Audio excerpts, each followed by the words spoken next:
Well, the story of today's ball game, Marco Estrada, not very good at all in this one, as the Jays get smacked by the Philadelphia Phillies 8-3.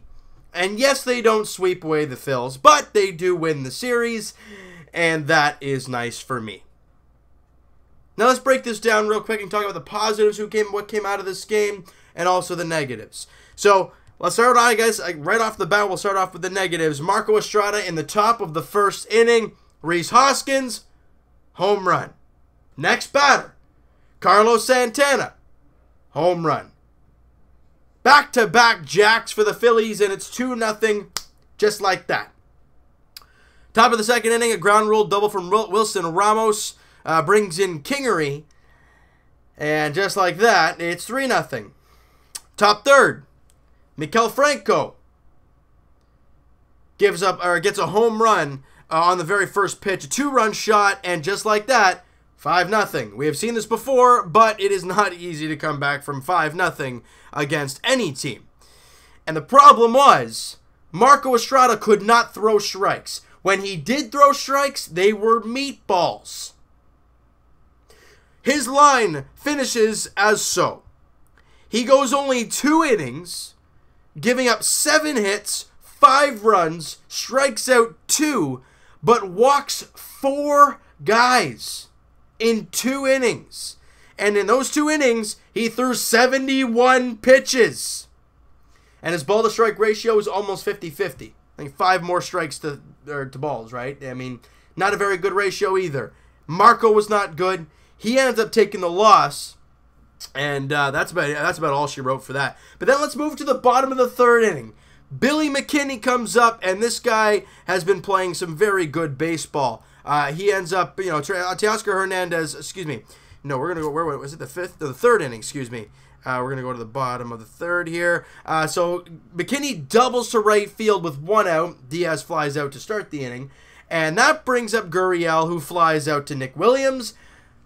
McKinney goes to third base, but it really doesn't mean anything. Next batter, Kendrys Morales gets a 1-0 pitch. And, guys, what does he get? It's a fastball down the schnoz, right down the middle of the plate at 95. And he belts it deep to right field, and it's gone. 7 straight games for home runs for K-Money. That is a Blue Jays franchise record. It is phenomenal. He's breaking all kinds of records right now, and we wanted this guy out of here in April.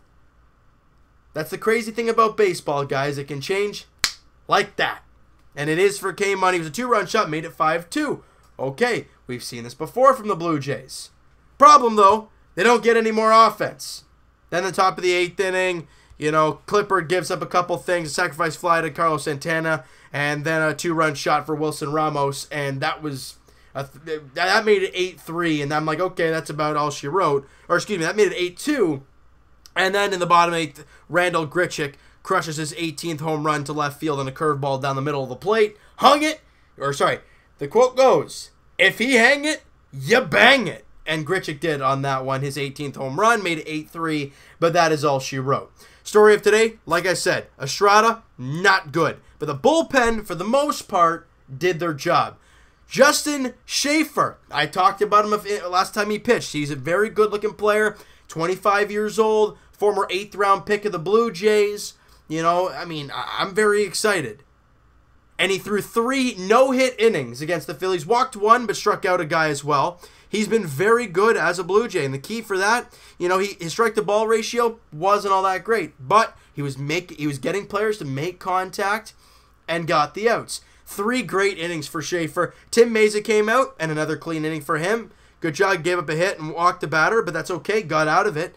And Jake Petrichka came out, threw an inning, gave up 2 hits, but that's it. He didn't let it run by. And Tyler Clippard got 1 out and gave up 2 hits, walked 1, and the 3 runs for 1 was a sac fly and the 2-run shot for Wilson Ramos. That was all Tyler Clippard. He had a tough one. But over the last little while, guys, he has been very good. So I'm going to give him that free pass there. The game was pretty much over anyways at 5-2, and the Jays' offense wasn't anywhere to be found. So, whatever. And then in the what? Then Joe Biagini comes out to clean up some mess. He's been pretty darn good over the last little while. He goes an inning and 2/3, gives up a couple hits, but no walks, no runs, and a strikeout, dropping his ERA to 5.74. Guys, remember when it was like in the 8s and the 7s when he was a starter? He's really got that down. So this is going to tell us that he is an actual reliever. Don't try him as a starter next year. Thank you.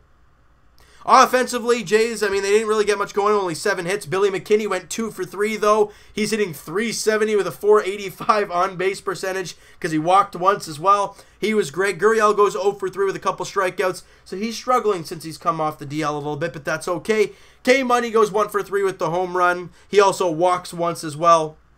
Grichuk goes 2 for 3. He's continuing to swing the bat well at .232 average now over the last little while. But then everything else was 0 for. Danny Jansen went 0 for. Hernandez went 0 for 4 with 4 Ks. This guy's got to learn. I don't know if this takes a stint down in AAA or what, but this guy is not hitting hard baseballs. He's not even hitting baseballs at all. Guys, with these 4 strikeouts today, he has now struck out 139 times. And he hasn't even been here the entire season. 20 more, I think, where this is game, 130, 129? He's played 105 games. And he's 135 strikeouts going into the ball game today. He's leaving with 106 games played and 139 Ks. That's not good. If this is what we have in Teoscar Hernandez, I don't know what he's going to be in the future. If he can learn, though, to have a short swing and learn how to find a pitch, learn how to swing the bat, really, then that's great. But right now, we've kind of learned what we have in Teoscar Hernandez. A guy who can hit the home run when he runs into it. He's got 26 doubles. He's got some wheels. He has 7 triples, and he can hit the home run. He's got 46 RBIs and 56 runs scored. But the problem is, he does a lot of swing and miss. That's a problem. And we also know what his defense is in the outfield, other than having a very good arm. So there's a lot of question marks when it comes to him. But for the Blue Jays overall, they don't play a good game. But you know what? When you win 5 straight, you're bound to lose a game at some point. And he does it, and they lose one there. But now it's how you rebound after that. And good news, Jays fans. We got the Orioles in Baltimore for the next 3. Or sorry, I think it's a 2-game set, isn't it? Oh, no, it's a 3-gamer. And then the Jays have an off day on Thursday. So let's break this puppy down. What are we seeing in Baltimore? Well, Game 1, Sam Gaviglio is going on the mound against David Hess. Hess was is the guy who went against Thomas Pannone at Rogers Center, and they went toe-to-toe in that game for the most part. He was very, very good against the Blue Jays in his last outing. Tuesday, Thomas Pannone is on the mound for his second big league start against Jeffrey Ramirez. That is one heck of a name right there. He has a 6.49 earned run average. That's terrible. Ryan Brucke against Blue Jay killer Alex Cobb in the finale of that series. All right, so that wraps that up. All right, so you know what, guys? That is going to do it for this one. You guys enjoyed this video, and you guys just didn't enjoy today's game whatsoever. Smack that like button. I do appreciate that. Hit the subscribe button if you guys have not already. Comment down below any positives. I got a couple. Justin Schaefer was really good. Billy McKinney was good. Grichuk was good. And then the bullpen other than Clippard was really good. Okay. Let's take that and move on from it. Because really, there's not much positives after that. Oh, and K-Money continuing to break records. 7 straight games with a home run for this flippin' freak. I love it. He's huge. And he's hitting dingers. I'm Kendrys Morales. And I hit dingers. I want to hear what you guys have to say about all that stuff. And I will talk to you guys, tomorrow? It's tomorrow night. Tomorrow night, 7:05 first pitch at Camden Yards. Sam Gaviglio, it's going to be jam-packed at Camden Yards. Sam Gaviglio versus David Hess in Game 1 of the 3-game set. The Jays look to get back in the win column and continue their dominance over the Baltimore Orioles, as everybody has. But you know what? We're going to go for our, 13-1 record against the O's? Let's go for it tomorrow. Sam Gaviglio, David Hess, like I said, 7:05 first pitch at Camden Yards. We'll talk to you guys then.